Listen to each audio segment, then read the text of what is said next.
Hi, my name is Kalia and I'm studying abroad in Singapore at NUS. And today I'm going to be talking about some tips, my application process, how pre-departure looked, and my first few days in Singapore because I just got here. Classes start next week and yeah, a lot has happened. So time to do a little update. So the reason why I chose NUS is because I've always wanted to go to Singapore. I felt like Singapore is, first of all, like really good location. I've heard really good things about it. I've always wanted to go to Asia, but I never have. So I felt like this was a really good way to kind of be in the area, but also a place that was friendly, like English friendly, as someone who doesn't know Chinese or other languages. So I felt like that would be really good for me, but also to connect with like part of my heritage. So I thought that that would be really cool. Also, I did see Crazy Rich Asians and I was like, I want to see all the landmarks, I want to go to hawker centers, I want to experience those as well. So that was kind of why I chose it. And then also obviously NUS is a really good school. It's ranked top 10 in the world. So just the opportunity to be able to study here was so freaking cool. And the fact that I'm here is kind of insane.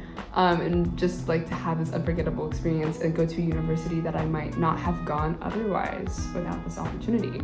So super lit, super cool. My program, so my home university is UC San Diego. So I applied through our UC EAP program, which is the UC wide education abroad program. The fall quarter was just like applying. It's pretty simple, just putting information in. And then my winter quarter, that's when I was like applying to scholarships. And I'm super grateful to be getting 3 scholarships to help fund my program because I would not even be able to be here without those.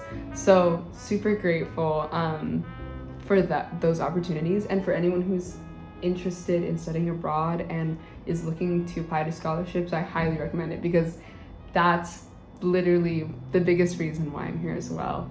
After that, like once scholarships are good, everything up to like when you get to the program is basically pre-departure. I would say pre-departure is like the hardest part because you're trying to get settled.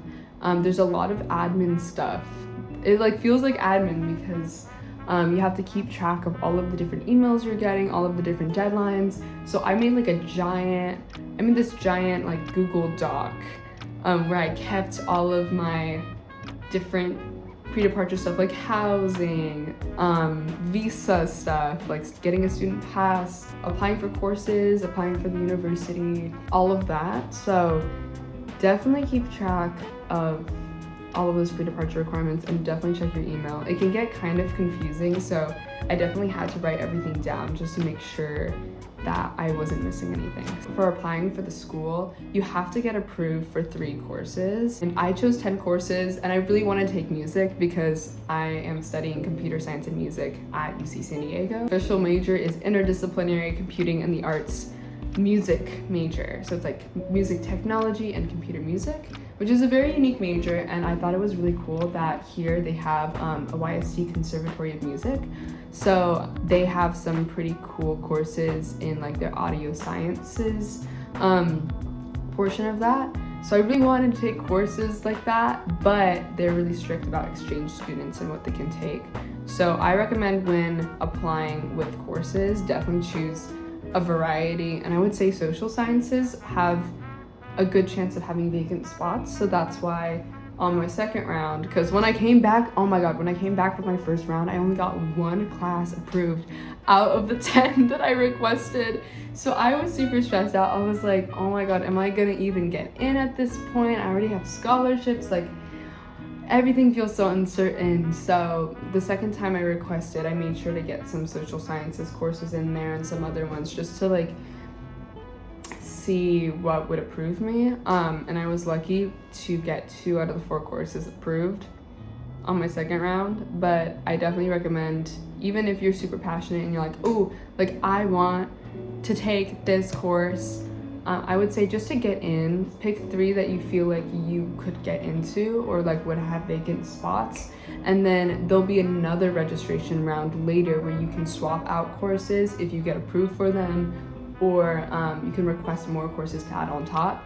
So that is something that if I knew beforehand, I would have done a little differently. And for housing too, deciding where to live, I had to do some research on it too, so I would definitely like look at the different types of housing. For me, I live in U-Town, and honestly, I really like it. I feel like a lot of the U-Town residences, they have 4-bedroom apartments and each room is a single. I'm super grateful to have like a single and an air conditioning unit. And then I have 3 roommates. I'm still waiting for 2. But the apartment mate that I have right now is super cool. So I'm excited to meet everyone who ends up moving in. I feel like U-Town so far, it's got really nice housing, good space. Like I feel like there's enough storage for everything. And there are like multiple food courts just across the field. There's like a gym, there's convenience stores right across. But I feel like it's a pretty good location. It's pretty convenient. But yeah, there's a separate application, and I would recommend just like doing those like online tour things, like virtual tours. That's what I did to kind of gauge where I wanted to live. Because I have accommodations at UC San Diego, I had to go through the accommodations process to get accommodations here, and I'm honestly so grateful for that because I was able to get the housing I needed, assistance during like classes to be able to bring like food, water, things that I would need. So if you need accommodations, definitely recommend. The process for me was basically I had to get a letter from my accessibility office at UC San Diego, and then I would send that to accessibility office here, and they would go through the process. I think I had to like send an email, fill something out, and then they were able to tell me which ones were getting approved, and then I coordinated that with housing. So that was another extra step for those who have like disabilities or anything like that, something that wasn't explicitly stated by my program. So then student visa, so they'll walk you through the student visa process and how to get a student pass. For us, it was like a 3-step process. We had to fill out like an e-form, put our information in, wait for that to get approved, and then pay a fee. And then our 3rd step was to get our actual student pass. We did that on campus, and that was a little bit nerve-wracking, but it was overall pretty quick. They take your photo there if you don't have a passport photo already. Oh my gosh, and then when I was there, because my curtain bangs like are kind of in my face, like even when I put them out, they're touching my eyebrow. I was getting such a hard time because your hair can't touch your eyebrows at all. If you are a person that has curtain bangs or anything of the sort, maybe like bring a headband or something just in case you need to get your hair out of the way, because I felt so embarrassed. There was a whole line behind me and I was just sitting there like, is it out of my face? Like, please. Ended up working out, so it's okay. Yeah, that's another part of the process that you definitely don't want to miss any deadlines for, because you want to get into the country that you're studying in. Because yeah, well, yes, it's just basically my thoughts on an overview on the like application process and everything leading up to getting here to Singapore, and also like my reasons for coming. I felt like I had a lot of good reasons, and now that I'm here, I'm really excited for everything. But yeah, that's it for now for pre-departure stuff. Bye.